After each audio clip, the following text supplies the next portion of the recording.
In a world of unimaginable wealth and perfect happiness, lived a man who had it all: family, fortune, faith.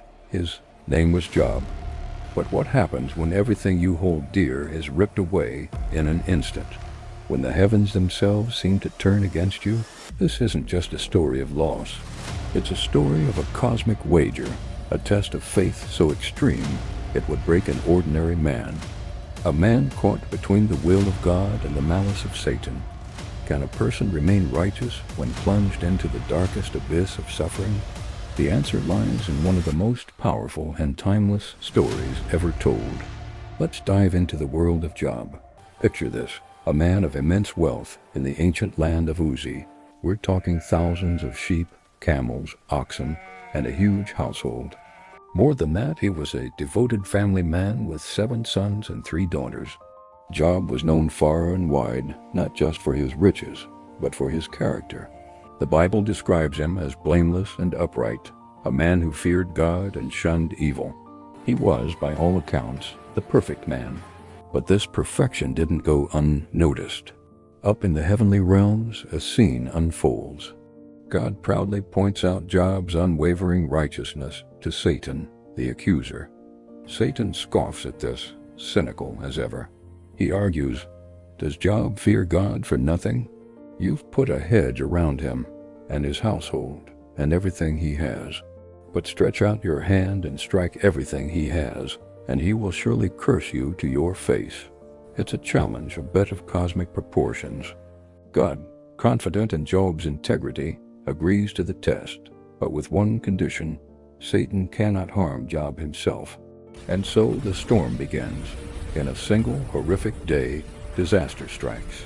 One by one, messengers arrive, each with worse news than the last. Marauders steal his oxen and donkeys and kill his servants. Fire from the sky burns up his sheep. Raiders carry off his camels.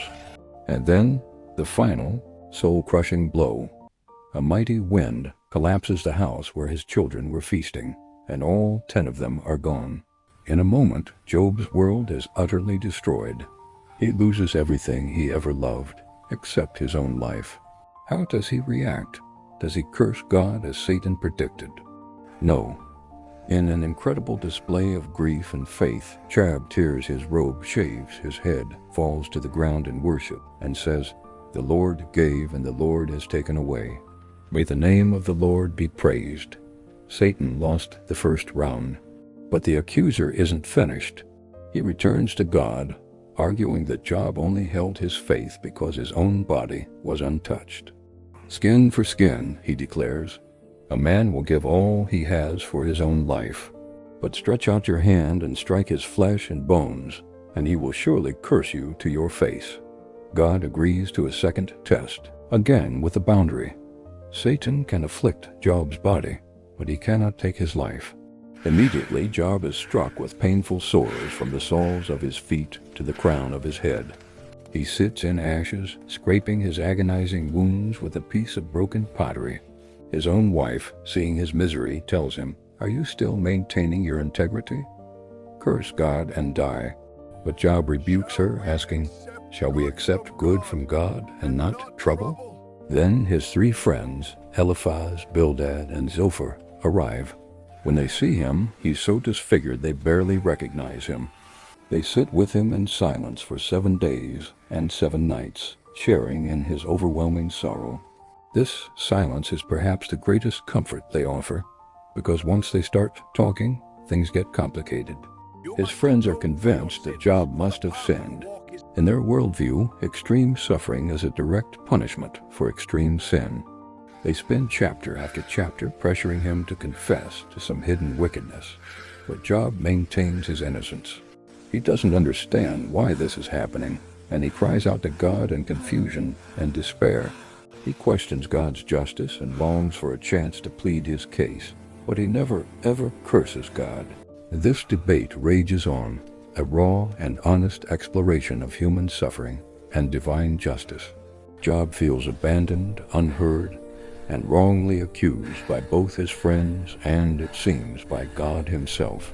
Finally, after all the human arguments are exhausted, God speaks, not from a gentle whisper, but out of a whirlwind.